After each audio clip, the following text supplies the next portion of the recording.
Feliz feliz protección. protección me dará. Amén, hermanos. Adelante, hermano Marco, gracias. ¿Me escuchan bien ahí? Perfecto. ¿Qué tal? También podrías ayudarme a activar o habilitar la función de compartir pantalla.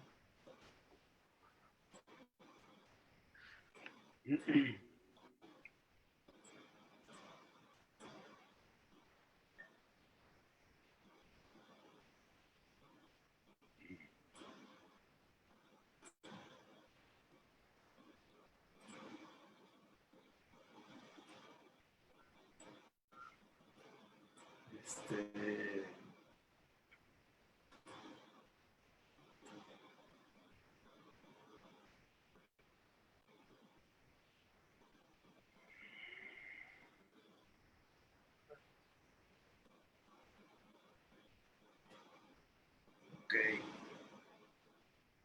No sé si se pueda ver correctamente.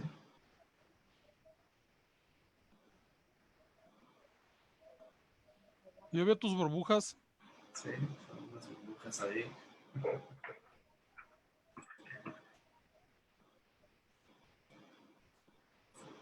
Muy bien.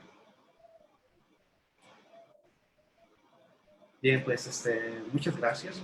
Qué bien que estamos reunidos en esta conferencia virtual. Me encanta la idea de tener las herramientas virtuales al servicio de la iglesia y que me da mucho gusto que me hayan invitado. Gracias por ello.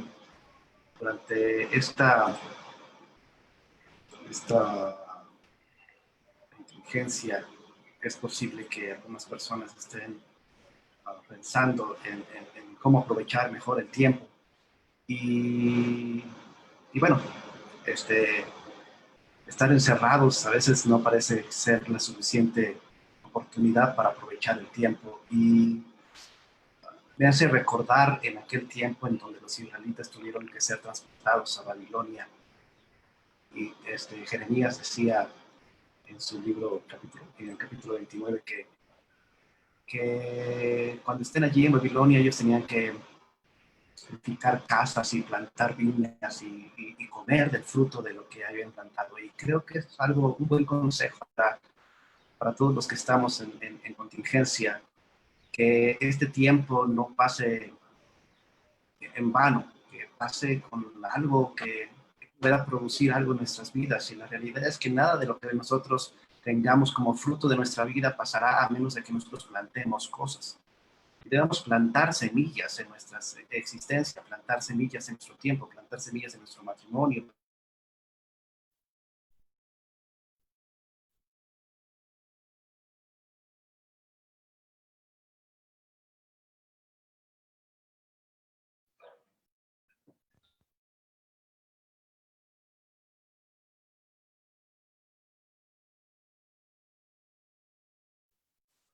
Todavía estás ahí, todos. Se me hace que Marco, ¿sí se escucha Marco? 1, 2, 3. Creo que Marco se nos fue por un segundo. Ahorita que regrese, a lo mejor le pasó lo mismo que a mí se me fue el internet por un segundo y me tuve que reconectar. Desgraciadamente le pasó en este momento. También no se oía bien, algo estaba mal con su conexión. Sí, claro que sí, creo que sí era su conexión, hermano, porque cuando me preguntó si se escuchaba bien, había un poquito de algún sonido grave que no me gustó. Entonces, esperemos un segundo, a que se reconecte. Creo que ya una vez que se conectan, ya es más fácil de volverse a conectar. A mí se me hizo muy fácil y esperemos que sí. De mientras, pues, a lo mejor canto otro himno para esperarlo, ¿verdad? Si les gusta la idea, porque yo creo que resetear el internet tarda 1 o 2 minutos, así es que quiero aprovecharlo un poquito, ¿verdad? Para alabar al Señor. Entonces, Ahí si está. gustan. Ah, no, bueno. Listo, Perdón. Marco, se te fue. Sí, se te fue. ¿Fue culpa mía? Pues sí, aquí estábamos todos, tú fuiste el que te saliste. Adelante. A ver, ahí estoy bien. Sí, te escuchas bien también, ya escucho mejor. Ok, ya podemos continuar así, ¿verdad? Sí,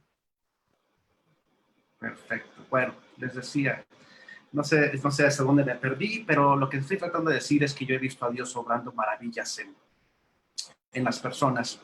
Y he visto situaciones en donde de veras la circunstancia ha sido tremenda, complicada, difícil, agotante, y Dios interviene de una forma maravillosa y hace ver el poder y la misericordia que Él tiene para con nosotros. Y he visto que es así cuando Dios obra, así, de formas grandes, que es cuando nosotros nos admiramos de su gloria y nos hace sentir humildes y nos hace permitir confiar más en las cosas que Dios tiene para nosotros. Y yo quería platicarles un poquito acerca de un concepto que he estado analizando en algunas ocasiones en las Escrituras, que no es una palabra que viene allí, pero sí es algo que se maneja de forma más o menos habitual. Y es cuando existe una disrupción en la vida de las gentes, en la vida de las personas. Porque a Dios le gusta intervenir de manera disruptiva en las personas. Para platicarte un poquito acerca de qué es esto, puedes encontrar muchas definiciones en el diccionario o en las personas que pueden hablar un poquito acerca de disrupción, pero mi definición, que me ayuda mucho a entender cómo es como esto puede aplicar a nuestra vida, es la siguiente. Es la interrupción de los eventos comunes que produce un cambio fenomenal. Es la interrupción de eventos comunes que produce un cambio fenomenal. Para tratar de hacerlo sencillo, piensa en tú que si tú tienes una empresa y cada mes estás ganando una utilidad de 10,000 pesos. Así lo haces desde enero hasta octubre. 10,000 pesos cada mes estás tú, así todo lo que haces te genera 10,000 pesos de utilidad. Entonces, eso se vuelve un común denominador a través de esos 10 meses. Pero muy probablemente si haces algo disruptivo, te va a generar no solamente una utilidad de 10,000 pesos que siempre la tienes, sino una utilidad de 75,000 pesos. Es decir, algo que interrumpe un evento común y que produce un cambio fenomenal. Si tú haces algo que produce un cambio así de dramático, entonces es porque tú estás haciendo algo disruptivo. Y yo he notado algo durante todo ese tiempo que he observado a obrar a Dios en estos eventos milagrosos. Es uno, que todos necesitamos que Dios obre en nosotros de manera disruptiva. O sea, que Dios intervenga y que Dios nos saque de esta vida común, de esta vida plana, de esta sobriedad y que produzca en nosotros cambios extraordinarios, cambios fenomenales. Entonces yo he visto que todos, absolutamente todos necesitamos que Dios sobre en nosotros, en nuestra vida, de manera disruptiva. Y segunda cosa, es que cada vez que Dios obra de manera disruptiva, no es fruto de la casualidad. No es fruto de la espontaneidad. Es Dios obrando en las personas porque hay personas que están buscando que Dios obre en ellos de manera disruptiva, que Dios obre y que interrumpa esos eventos comunes, que produzca un cambio extraordinario y solamente se logra cuando el pueblo, cuando la iglesia busca a Dios de esa misma manera. Si tú observas en el libro de Malaquías capítulo 1, versículo 9, dice, ahora pues, orad a la faz de Dios que tenga piedad de nosotros. Esto de vuestra mano vino. ¿Les seréis agradables? Dice Jehová de los ejércitos. Quiero que, bueno, seguramente tú ubicas bastante bien el contexto histórico de Malaquías. Tú ubicas que durante este tiempo había una crisis enorme, una crisis de sequía tremenda que limitó toda la capacidad económica del pueblo. En aquellos años, como tú sabes, se dedicaban más a la ganadería, a la agricultura, dedicaban algo a la pesca, y el hecho de que hubiera sequía, pues limitaba mucho la economía de aquellos pueblos. No había todos estos segmentos económicos que respaldaban las economías emergentes, no había todas estas financieras ni había todos estos elementos que hoy en día tenemos, que de por sí tampoco nos garantizan una salida rápida de la economía, pero había problemas de veras serios en aquel pueblo. Y entonces Malaquías inicia prácticamente el capítulo diciendo, ore pues a la faz de Dios que tenga piedad de nosotros. Y luego hace una pregunta. Para mí es una pregunta clave porque está enlazando la oración con la respuesta de Dios. Y él hace aquí la pregunta que tú ves en negritas ahí en la pantalla, dice, ¿les seréis agradables? Y es que cuando hablamos de la oración, a veces parece ser que tenemos que hablar de la oración como algo que tenemos que hacer que Dios haga algo, tenemos que forzar a Dios a hacer algo. Y yo no quiero dar el mensaje incorrecto, yo quiero esclarecer que en realidad la oración y la obra de Dios que hace posterior a la oración no es una acción en donde nosotros estamos obligando a Dios a hacer nada. Dios obra de manera soberana y él sabe exactamente a qué oraciones va a decir que sí, a qué oraciones va a decir que no, a qué oraciones va a decir más tarde o quizás después. Él sabe, él obra de manera soberana. Entonces, yo te quiero hablar de 5 prácticas en las oraciones que agradan a Dios. Pero, insisto, yo no quiero dar el mensaje incorrecto. Yo quiero hablarte no quiero decirte que son prácticas en las cuales vamos a torcer el brazo de Dios y donde le vamos a hacer manita de puerco para que Él no le quede ninguna otra opción más que responderte. Entonces, lo que yo quiero más bien, o el mensaje que quiero dar a ustedes es que estos elementos, estas prácticas nos van a ayudar a hacer oraciones que le agradan a Dios, que de alguna forma hacen que Él esté satisfecho con las oraciones que tú haces o con las oraciones que yo hago, más allá de si Él responde afirmativamente o negativamente. Si Él responde afirmativamente, gloria al Señor, qué bien, Dios nos respondió, gloria al Señor por eso. Y si no nos responde negativamente, pues gloria al Señor también por eso, ¿verdad? Él sabe por qué hace las cosas, pero al menos nos quedará la satisfacción de que hicimos una oración o que hicimos oraciones que de alguna forma agradaron al Señor. Entonces, quiero iniciar con eso. Primero, a Dios le agradan las oraciones hechas en unanimidad. A Dios le agradan las oraciones hechas en unanimidad. Ve lo que dice allí en el libro de Hechos, capítulo 1, versículo 14. Dice que todos estos perseveraban unánimes en oración y ruego con las mujeres y con María, la madre de Jesús, y con sus hermanos. Y tú sabes que también en los versículos más atrás estaban hablando de otra cantidad de personas que estaban allí en ese aposento. Y dice claramente que todos estos perseveraban unánimes en esa oración. Entonces, siempre es importante, hermanos, tener algo más grande que nosotros en cuanto a las oraciones. A Dios le agrada la unanimidad en la familia, le agrada la unanimidad en la iglesia, le agrada la unanimidad en nuestros matrimonios, le agrada. Entonces, pero muchas veces confundimos la unanimidad con estar juntos.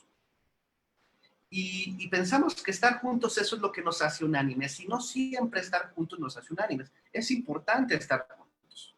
Pero la unanimidad es más allá que eso. La unanimidad es que a pesar de nuestras diferencias, podemos ponernos de acuerdo para colaborar con un objetivo en común.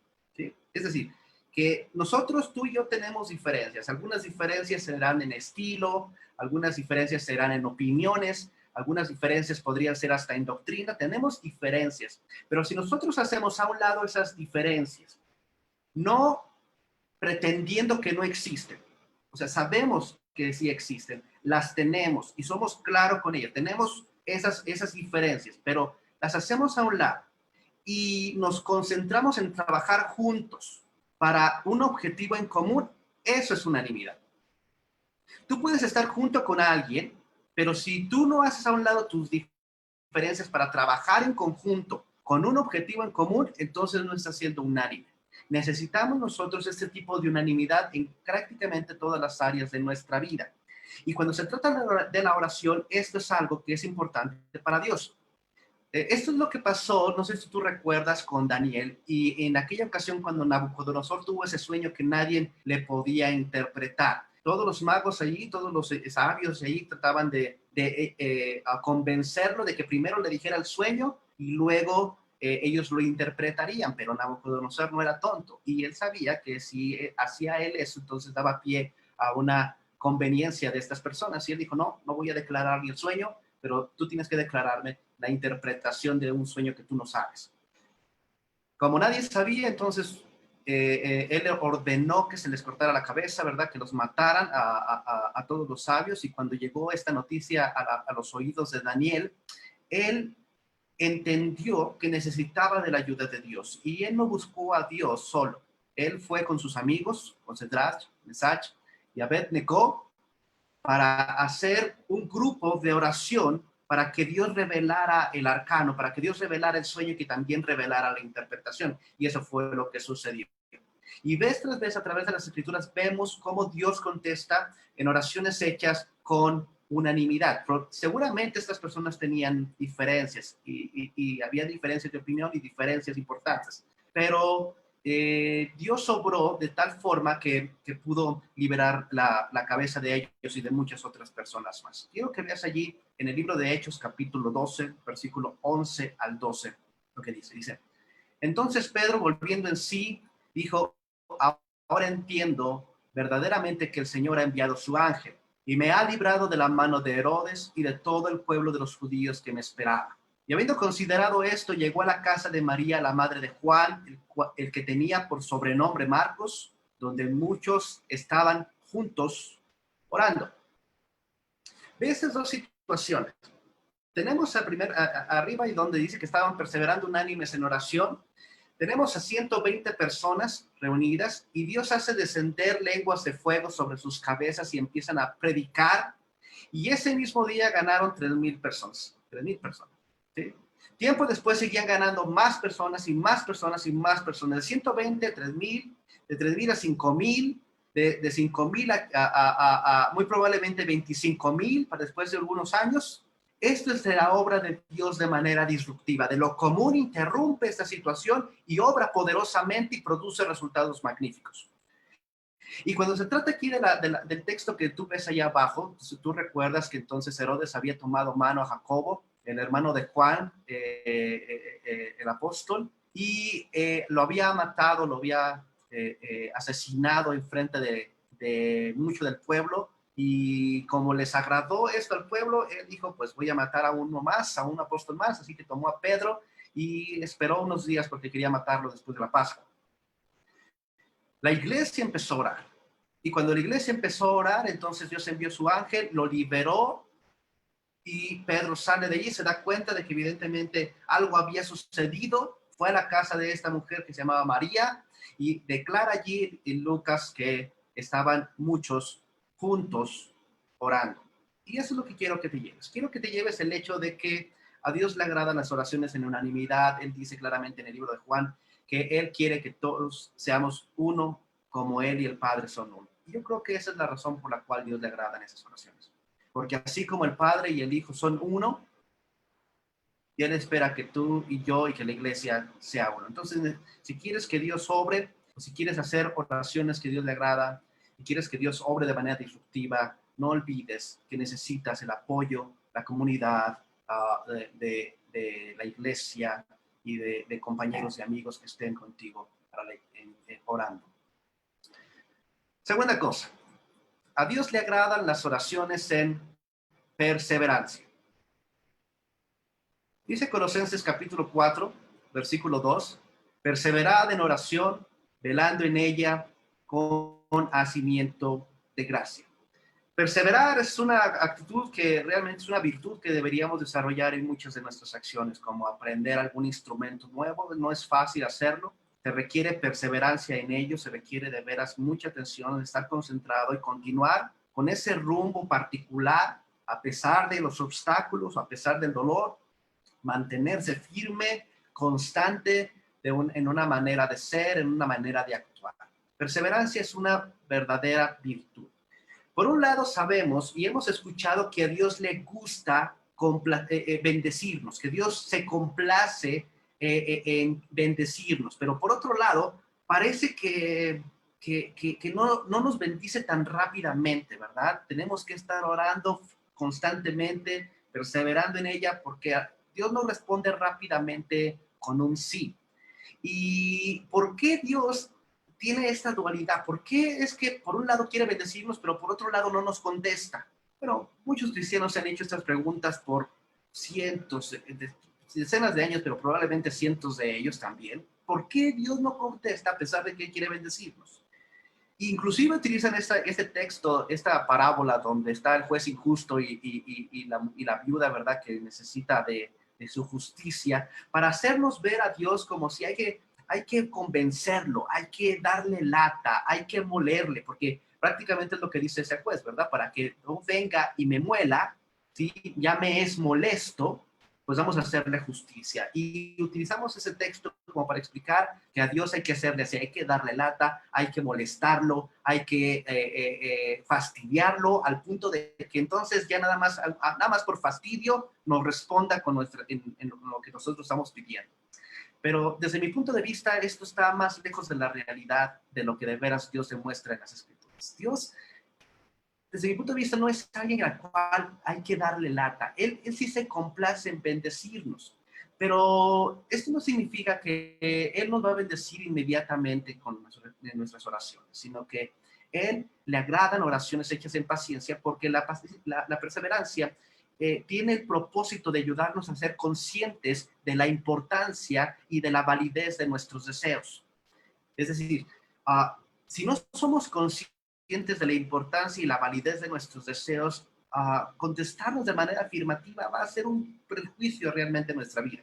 Déjame darte un ejemplo. Si tú, como padre, vas a un supermercado y tu hijo te está pidiendo, llega allí y te pide una patineta.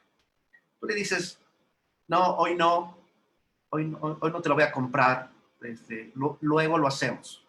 Y se van a casa y pasan los días y el niño no insiste con la patineta, regresan a ese mismo supermercado la siguiente semana y ahora él no quiere una patineta, ahora quiere el scooter.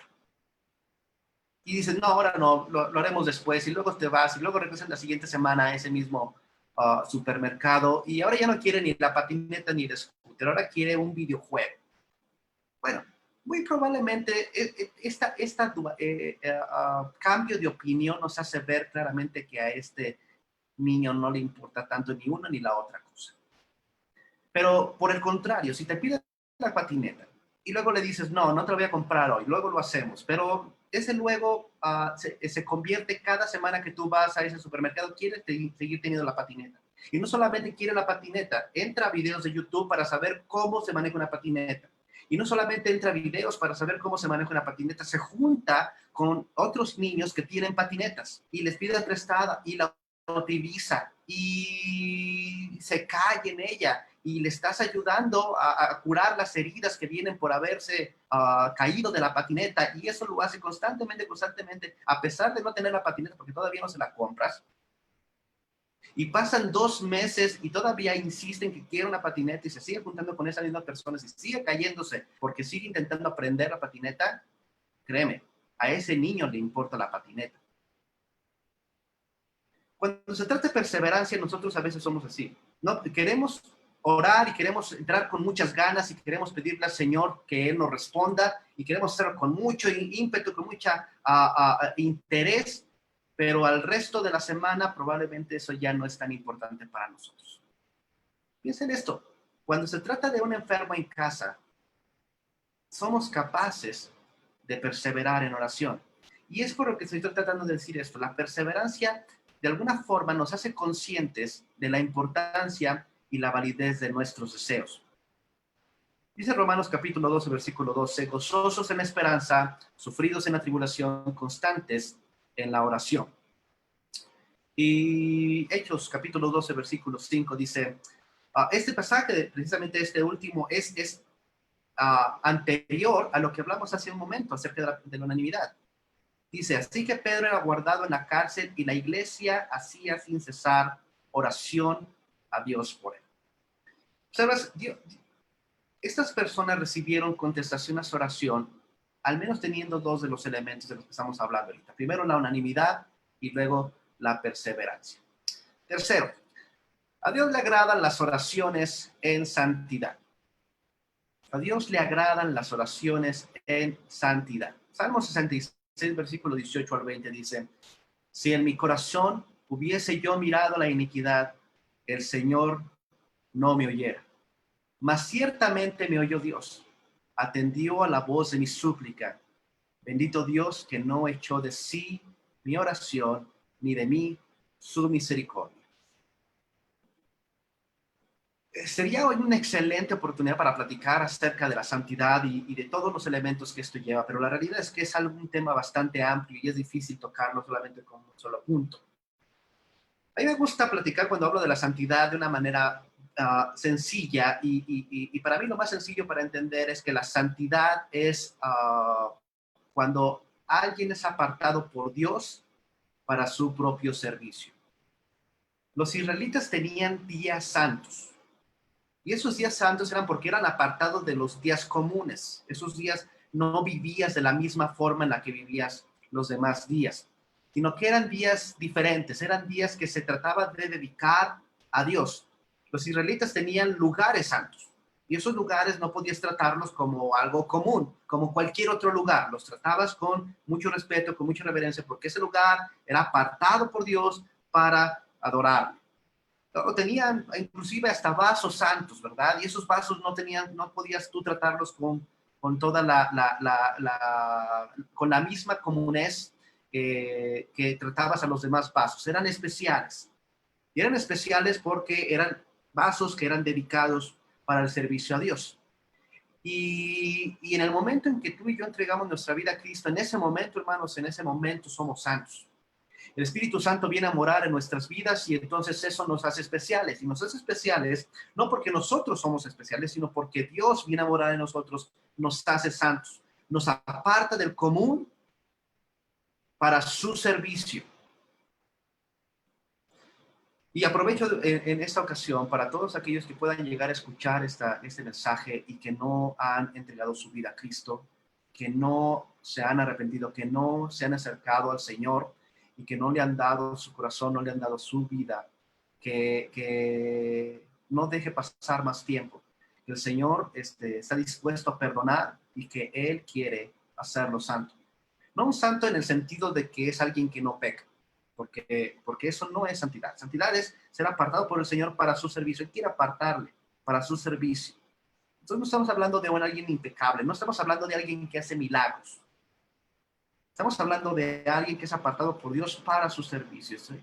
Entonces no es alguien que está enclaustrado, no es alguien que vive con un voto de pobreza. Es alguien que está dedicado al Señor y si usted no es salvo, le pido por favor que se arrepienta, que crea en el Señor Jesús, que entregue su vida a Cristo y entonces Él hará en usted morada y eso le hará santo.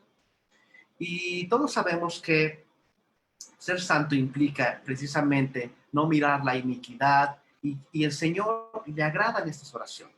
Le agradan estas oraciones porque no porque Él no escuche a las personas que son inicuas, sino porque eso es una desvergüenza estar orando al Señor y al mismo tiempo estar defraudando. Es una desfachatez de nuestra parte, es una desfachatez de cualquiera. ¿Qué dice la Biblia? Proverbios 28:9 dice, el que aparta su oído para no oír la ley, su oración también es abominable. Hay oraciones a las cuales Dios no le agrada. Hay oraciones en las cuales definitivamente Dios no está interesado. ¿Qué dice Habacuc? Dice, muy limpio eres de ojos para ver el mal. Muy limpio eres de ojos para ver el mal. Entonces, muchas veces tenemos personas que quieren los beneficios sin tener el compromiso. Quieren los beneficios de tener padres, pero sin el compromiso de honrarlos y de respetarlos y de ayudarlos. Quieren el beneficio de tener un esposo, pero sin de veras estar admitiendo sus responsabilidades. Quieren los beneficios de tener una mujer en su vida, pero no están dispuestos a ser comprometidos. Y muchos cristianos así somos. Queremos los beneficios de ser cristianos, queremos los beneficios de ser hijos de Dios, pero no estamos comprometidos a vivir de acuerdo a los estándares de santidad que Él nos exige o que Él espera de nosotros. Entonces, si queremos que Dios se agrade de nuestras oraciones, por favor, no olvide hacerlo en perseverancia, no olvide hacerlo en unanimidad y también en santidad. Cuarta cosa, a Dios le agradan las oraciones hechas en fe. Santiago capítulo 1, versículos 6 al 7 dice, pero pida en fe, no dudando en nada, porque el que duda es semejante a la onda de la mar, que es movida del viento y echada de una parte a la otra. No piense pues el tal hombre que recibirá ninguna cosa del Señor. Probablemente esto es el concepto más popular acerca de la oración. Hay que orar en fe.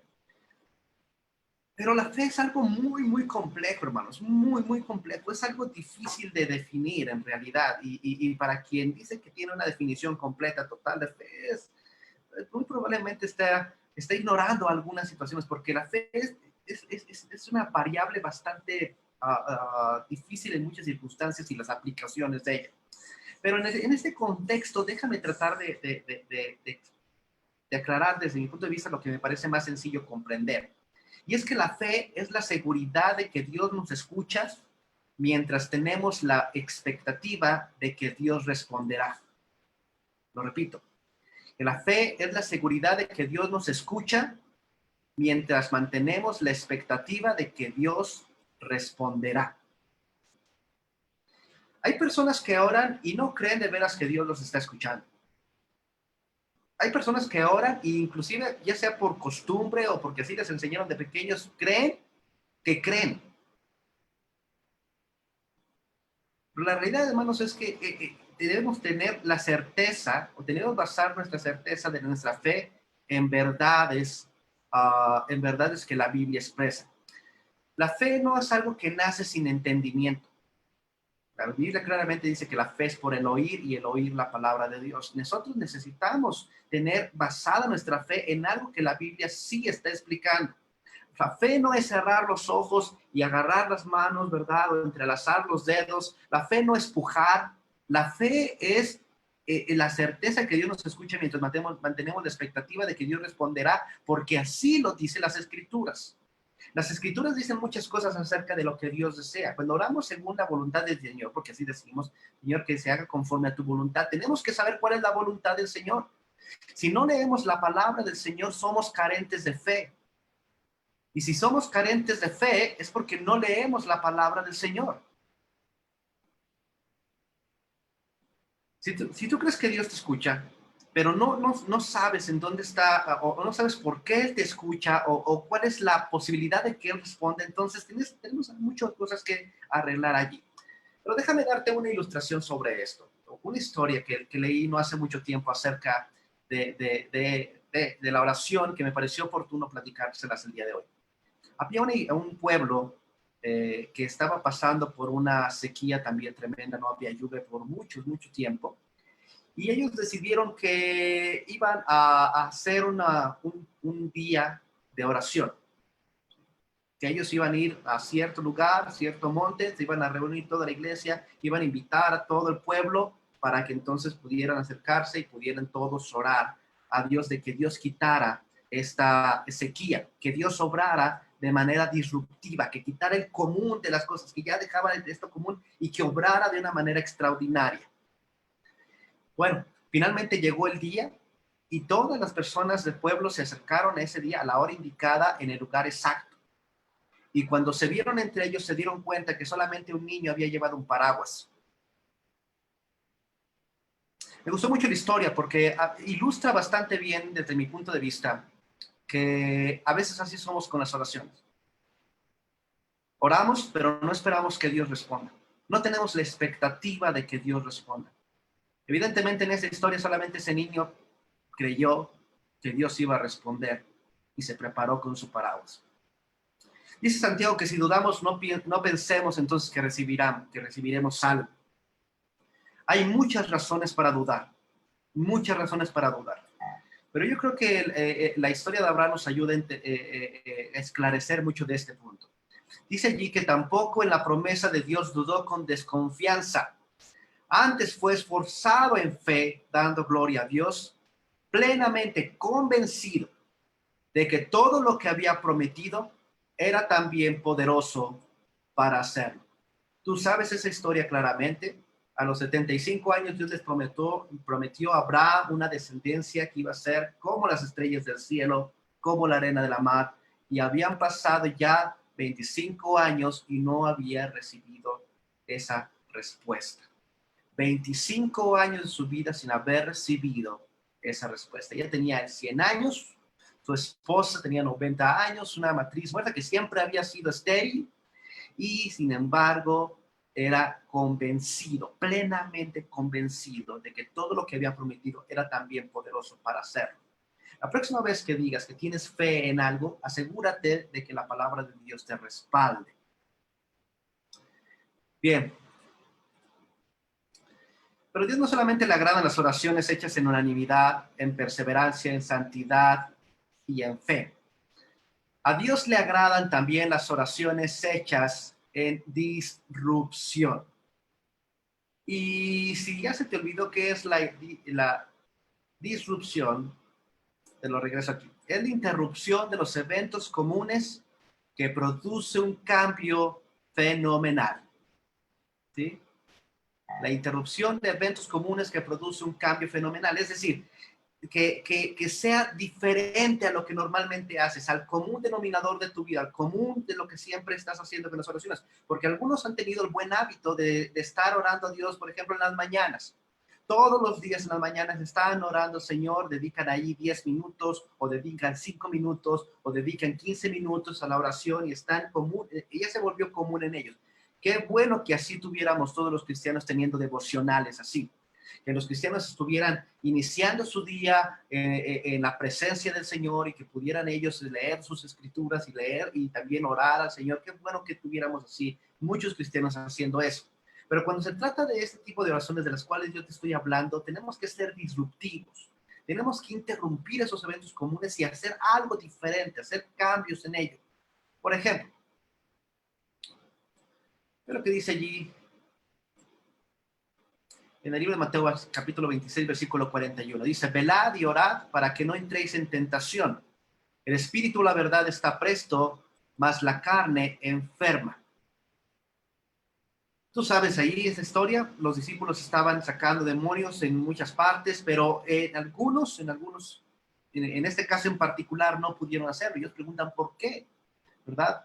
Entonces Dios les dice que hay unas generaciones que salen solamente con oración y ayuno. Y en este caso, donde está en Mateo capítulo 26, donde el Señor Jesús se pone a orar por los eventos que iban a suceder cerca de su crucifixión, Él les pide a los apóstoles que entonces hagan algo disruptivo en su vida, que se queden despiertos, que si ellos están acostumbrados a orar solamente en las mañanas o antes de dormir, que en esta ocasión se queden despiertos, que hagan un cambio en sus hábitos y que ese cambio en sus hábitos va a producir algo diferente, va a vencer la tentación.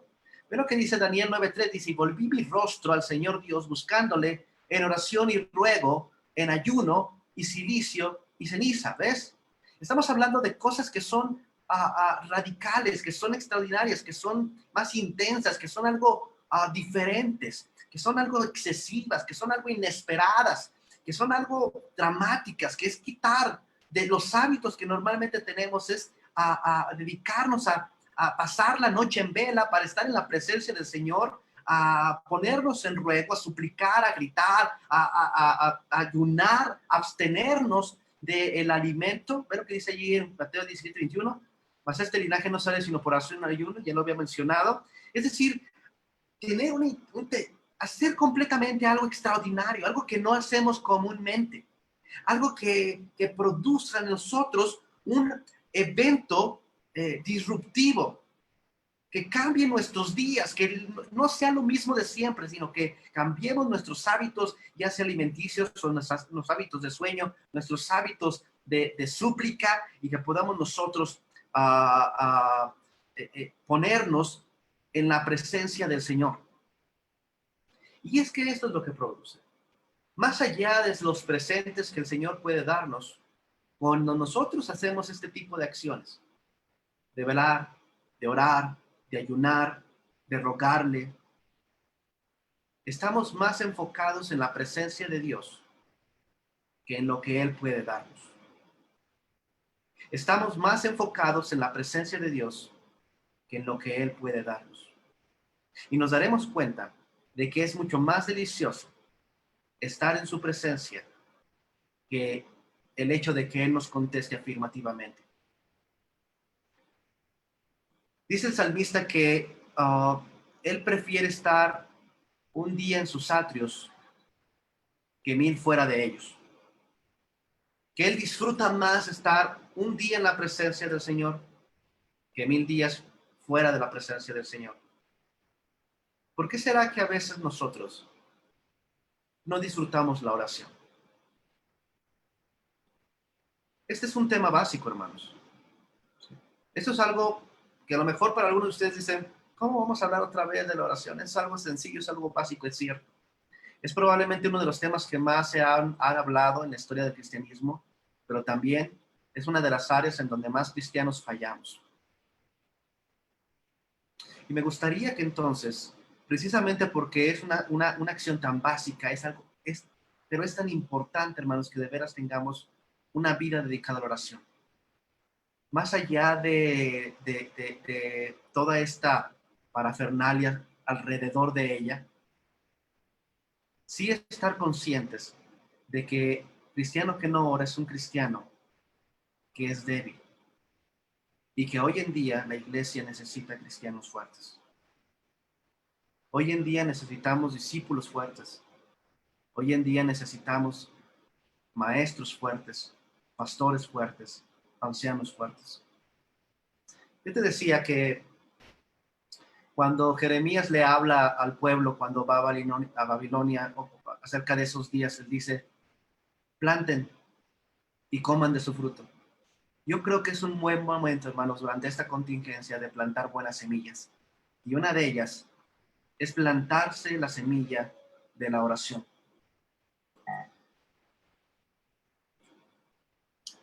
Entonces, lo único que tengo para preguntarte es, ¿cómo harás tus próximas oraciones? Yo espero que podamos desarrollar hábitos disruptivos en nuestra vida y ya sea que el Señor nos conteste de una manera extraordinaria o no, que al menos hagamos oraciones que sabemos que a Dios le agradan. Eso es todo por mí.